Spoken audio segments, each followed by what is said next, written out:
My dear friends, स्वागत है आप सभी लोगों का एक और बेहतर वीडियो में। जितने विद्यार्थी क्लास 10th में हैं और तैयारी कर रहे हैं यूपी बोर्ड 2026 में साइंस की यानी विज्ञान की, तो उन सभी विद्यार्थियों के लिए ये वीडियो काफ़ी इम्पॉर्टेंट होने वाला है। इस वीडियो में हम लोग बात करेंगे 20 महत्वपूर्ण बहुविकल्पीय प्रश्न जो कि आपके लिए बहुत ही ज़्यादा इम्पॉर्टेंट है। ठीक है, तो इस वीडियो से जो है आपके जो विज्ञान के पेपर में 20 में 20 नंबर बिल्कुल पक्का होने वाला है। तो वीडियो को आप लोग पूरा देखिएगा। ठीक है, तो चलिए वीडियो को हम लोग शुरू करते हैं। तो आप लोग यहाँ पे देख सकते हैं, ये दिया गया आपका पहला प्रश्न, और पहले प्रश्न में क्या बोल रहा है, अगर आप विद्युत धारा उत्पन्न करने की युक्ति को क्या बोलते हैं। ये क्वेश्चन आपके लिए बहुत ज़्यादा इंपॉर्टेंट है। इसको अच्छे से आप लोग नोट करिएगा और इसको याद करने का प्रयास करिएगा। ठीक है, तो ऑप्शन नंबर पहले में दिया गया है जनित्र, ऑप्शन नंबर बी में दिया गया है गैल्वेनोमीटर, और ऑप्शन नंबर डी में दिया गया है एमीटर, ऑप्शन नंबर डी में क्या दिया गया है, तो मोटर दिया गया है। तो देखिए, विद्युत धारा उत्पन्न करने की जो युक्ति को हम लोग बोलते हैं, क्या बोलते हैं, तो जनित्र बोलते हैं। तो ऑप्शन नंबर ए वाला करेक्ट ऑप्शन हो जाएगा। अब हम बढ़ते हैं अपने क्वेश्चन नंबर दूसरे की ओर। यहाँ पर आप लोग देख सकते हैं, ये है आपका क्वेश्चन नंबर दूसरा। क्वेश्चन नंबर दूसरे में क्या बोल रहा है, जब श्वेत प्रकाश जब श्वेत प्रकाश प्रकाश मतलब ऊर्जा, ठीक है, एक प्रिज्म से गुजरता है तो निर्गत प्रकाश में प्रिज्म के आधार से दूरस्थ प्रकाश का रंग होता है, यानी कैसा होता है। ऑप्शन नंबर ए में दिया गया लाल, ऑप्शन नंबर बी में दिया गया पीला, ऑप्शन नंबर सी में दिया गया नीला, और ऑप्शन नंबर डी में क्या दिया गया, तो बैगनी दिया गया है। तो भाई यहाँ पर दूरस्थ प्रकाश का रंग पूछ रहा है, तो ये कैसा हो जाएगा, तो लाल हो जाएगा, यानी ऑप्शन नंबर ए इस क्वेश्चन का करेक्ट आंसर हो जाएगा। तो चलिए बढ़ते हैं अपने नेक्स्ट क्वेश्चन की ओर। यहाँ पर आप लोग देख सकते हो, ये दिया गया है क्वेश्चन नंबर 3। ठीक है, क्वेश्चन नंबर 3 में क्या बोल रहा है, कह रहा है शुद्ध जल का पीएच मान क्या होगा। ठीक है, शुद्ध जल का पीएच मान क्या होगा। तो ऑप्शन नंबर ए में दिया गया है 0, ऑप्शन नंबर बी में दिया गया है 1, ऑप्शन नंबर सी में दिया गया है 7, और डी में क्या दिया गया है, तो 14 दिया गया। तो देखिए, शुद्ध जल का ये वैसे तो अगर हम बात करें, ये प्रश्न जो है इम्पॉर्टेंट है, इम्पॉर्टेंट नहीं वेरी इंपॉर्टेंट है। तो यहाँ पर लिख लीजिए VIMP क्वेश्चन। ठीक है, VIMP क्वेश्चन, और किसके लिए इम्पोर्टेंट है, तो 2026 के लिए भाई। ठीक है, तो 2026 यहाँ पर लिख लेते हैं। तो ये प्रश्न जो है, इस प्रश्न का जो करेक्ट आंसर हो जाएगा वो हो जाएगा 7। ठीक, क्या हो जाएगा, 7 हो जाएगा, यानी शुद्ध जल का पीएच मान पूछा जाएगा तो आप लोग बताएंगे क्या, 7। तो चलिए बढ़ते हैं अपने नेक्स्ट क्वेश्चन की ओर। यहाँ पर आप लोग देख सकते हैं, ये दिया गया है आपका क्वेश्चन नंबर 4, और क्वेश्चन नंबर 4 में क्या बोल रहा है, कह रहा है चुंबकीय क्षेत्र की तीव्रता का मात्रक है। ऑप्शन नंबर ए में दिया गया है न्यूटन प्रति ampere metre square, option number B में दिया गया है न्यूटन प्रति ampere metre, option number C में दिया गया है न्यूटन एम्पियर मीटर, और ऑप्शन नंबर डी में क्या दिया गया है, न्यूटन स्क्वायर प्रति एम्पियर मीटर। ठीक है, ये दिया गया है। तो देखिए, ये भी क्वेश्चन बहुत ज़्यादा पूछा गया है आपके बोर्ड एग्जाम में। ठीक है, बहुत ज़्यादा इंपॉर्टेंट है, तो इसको भी स्टार लगा लीजिएगा आप लोग। और देखिए, चुंबकीय क्षेत्र की, ये जो चुंबकीय क्षेत्र का आपका मात्रक जो है, ये बहुत बार पूछा है, बहुत बार पूछा भी है। तो चुंबकीय क्षेत्र की जो तीव्रता का जो मात्रक होता है वो होता है न्यूटन प्रति एम्पियर मीटर। ठीक है, तो ऑप्शन नंबर बी वाला इस क्वेश्चन का करेक्ट आंसर हो जाएगा। तो चलिए बढ़ते हैं अपने नेक्स्ट क्वेश्चन की ओर। यहाँ पर आप लोग देख सकते हो, ये दिया गया है आपका क्वेश्चन नंबर 5। क्वेश्चन नंबर 5 में क्या बोल रहा है, lead nitrate lead lead nitrate का रासायनिक सूत्र। ठीक है, तो सबसे पहले लेड किसको बोलते हैं, लेड बोलते हैं पीबी को बोलते हैं, और नाइट्रेट किसको बोलते हैं, तो NO3 को बोलते हैं। ये हो गया लेड, ये हो गया नाइट्रेट।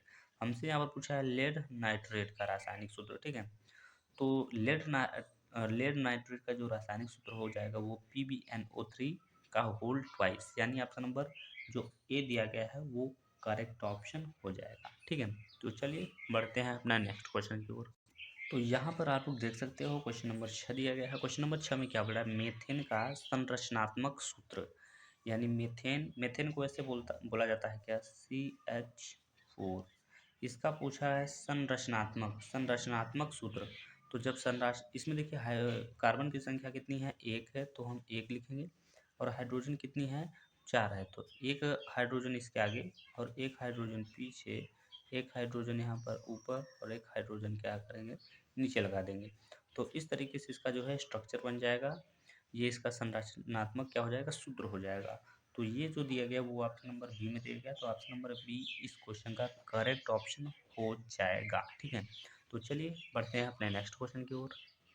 तो यहाँ पर आप लोग देख सकते हो, ये दिएगा आपका क्वेश्चन नंबर 7। क्वेश्चन नंबर 7 में क्या बोल रहा है, एंटी मनी है, यानी एंटी मनी क्या है। ठीक है, ऑप्शन नंबर ए में दिया गया है धातु, ऑप्शन नंबर बी में दिया गया है अधातु, ऑप्शन नंबर सी में दिया गया है उपधातु, और ऑप्शन नंबर डी में क्या देगा, तो मिश्र धातु दिया गया है। तो देखिए एंटी मनी जो है, एंटी मनी जो है एक उपधातु है, तो उपधातु दिया गया ऑप्शन नंबर सी में दिया गया, तो ऑप्शन नंबर सी इस क्वेश्चन का करेक्ट ऑप्शन हो जाएगा।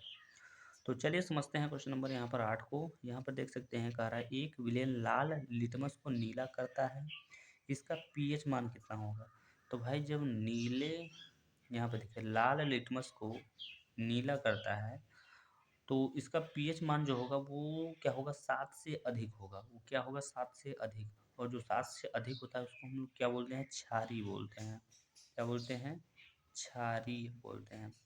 अब क्षारी क्योंकि ऑप्शन में, क्षारी अगर आप देखेंगे तो ऑप्शन में नहीं है, तो क्षारी में क्या होता है, जो 7 के ऊपर होता है, यानी कि 8, 9, 10, ये सब क्या हो जाएंगे, ये क्षारी हो जाते हैं।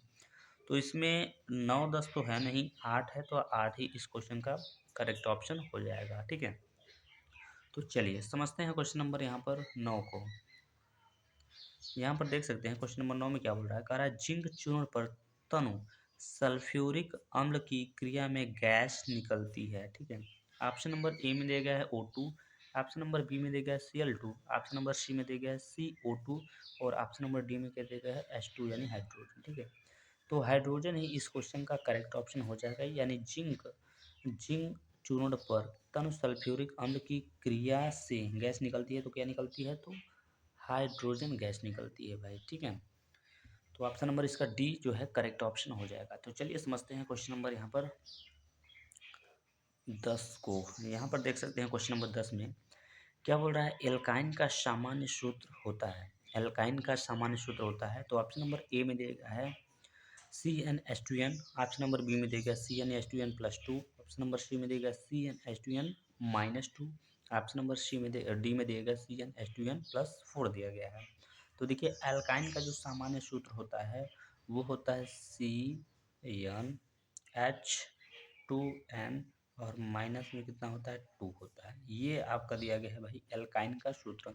तो ये जो दिया गया है वो दिया गया है ऑप्शन नंबर सी में, तो ऑप्शन नंबर सी ही इस क्वेश्चन का करेक्ट ऑप्शन हो जाएगा। तो चलिए समझते हैं अपने नेक्स्ट क्वेश्चन को। ये देखिए आपका हो गया क्वेश्चन नंबर 11। क्वेश्चन नंबर 11 में क्या बोला है, निम्न में से कौन सी धातु अम्लों में से हाइड्रोजन को विस्थापित कर देती है। ठीक है, तो चलिए आपको इस प्रश्न का उत्तर देने से पहले आपको कुछ और समझना होगा, जो कि मैं आपको थोड़ा सा समझा देता हूँ। ठीक है, यहाँ पर आप लोग देख सकते हो, ये आपका जो यहाँ पे लिखा है potassium, sodium, calcium, magnesium, aluminium, zinc, iron, ये सभी जो लिखे हैं इस श्रेणी को हम लोग क्या बोलते हैं, सक्रियता श्रेणी बोलते हैं। ठीक है, तो देखिए अब इसे हम लोग सक्रियता श्रेणी इसलिए बोलते हैं क्योंकि इसमें देखिए ये यहाँ पर सवाल में आपसे पूछा है क्या, निम्नलिखित में से अम्लों में से हाइड्रोजन को विस्थापित करती है।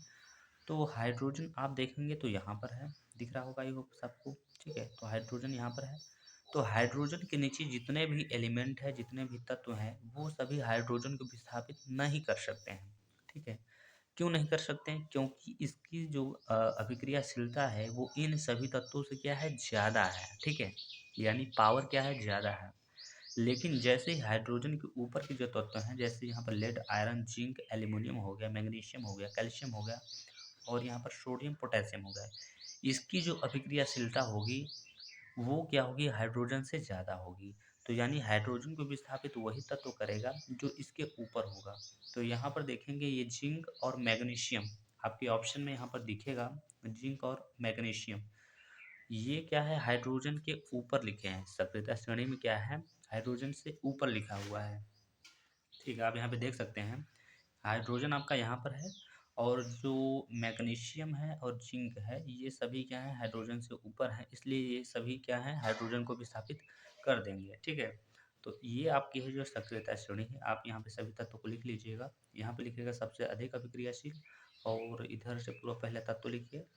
ठीक है, और लिखिएगा घटती अभिक्रियाशील, और यहाँ पे लिखिए सबसे कम अभिक्रियाशील, और लास्ट में लिख दीजिएगा सक्रियता श्रेणी। कौन सी श्रेणी? तो सक्रियता श्रेणी लिख दीजिएगा। ठीक, तो चलिए, आई होप आप सभी लोग को ये तो समझ में आ गया होगा। तो चलिए बढ़ते हैं अपने नेक्स्ट क्वेश्चन की ओर।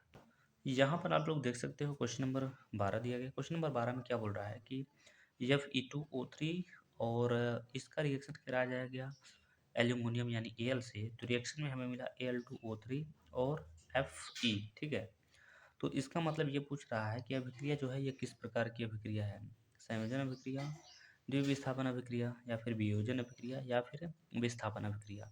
तो अगर आप ध्यान से देखोगे तो यहाँ पर लिखा है आयरन ऑक्साइड यानी FeO3।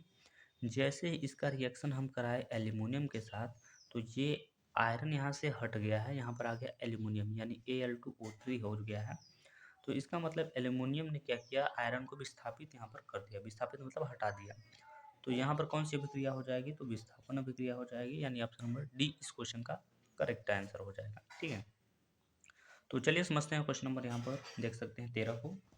क्वेश्चन नंबर देखिए 13 में क्या बोल रहा है, पित्त का संश्लेषण होता है। बहुत ज़्यादा इंपॉर्टेंट क्वेश्चन है भाई, बायो क्वेश्चन है। ठीक, तो कह रहा है कि पित्त का संश्लेषण होता है पित्ताशय में, वृक्क में, या फिर यकृत में, या फिर आमाशय में। तो इस क्वेश्चन का जो करेक्ट आंसर होगा वो होगा यकृत में। ठीक है, यकृत में। ठीक है, यानी पित्त का संश्लेषण होता है कहाँ, यकृत में।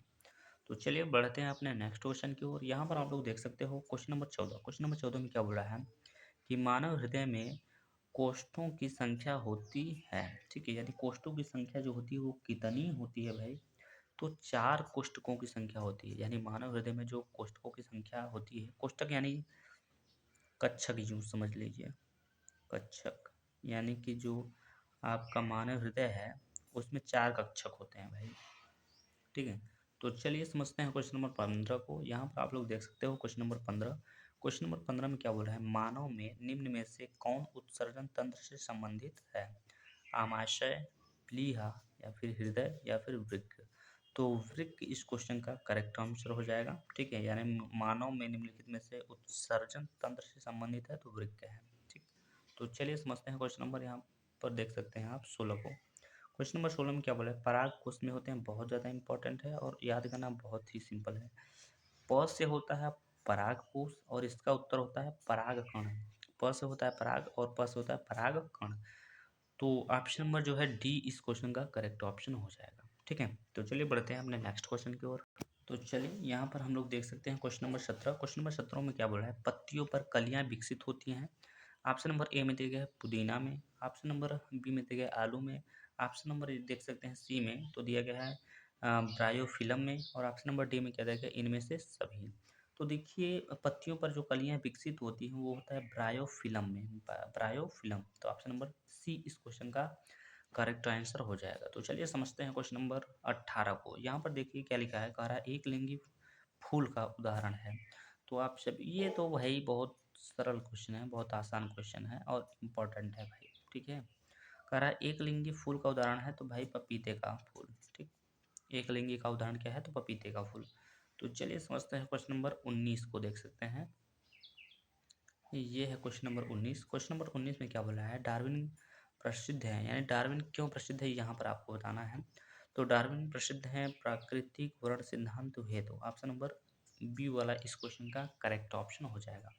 तो चलिए अब देखते हैं इस वीडियो का लास्ट क्वेश्चन, क्वेश्चन नंबर 20, जो कि ये एक है सवाल लगाना होगा आपको। तो सवाल में देखिए क्या कह रहा है, एक अवतल दर्पण की वक्रता त्रिज्या 20 सेंटीमीटर है, इसकी फोकस दूरी क्या होगी। तो सबसे पहले आपको लिखना होगा क्या, वक्रता।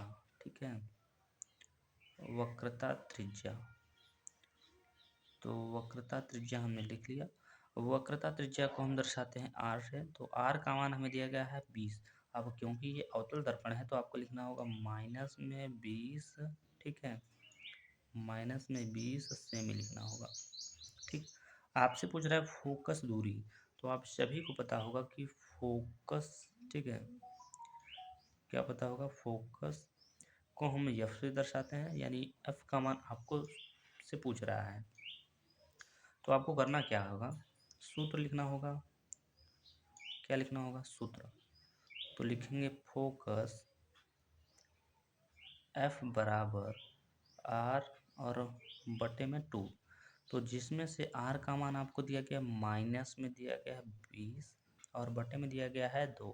तो 2 से काटिएगा तो ये जो कटेगा वो माइनस में 10 मात्रक इसका सेंटीमीटर हो जाएगा। तो माइनस में 10 सेंटीमीटर किस ऑप्शन में दिया गया है? तो ऑप्शन नंबर बी में आप देख सकते हैं यहाँ पर दिया गया, तो ऑप्शन नंबर बी ही इस क्वेश्चन का करेक्ट ऑप्शन हो जाएगा। ठीक है, तो चलिए इस वीडियो में बस इतना ही, मिलते हैं नेक्स्ट वीडियो में, तब तक के लिए जय हिंद जय भारत।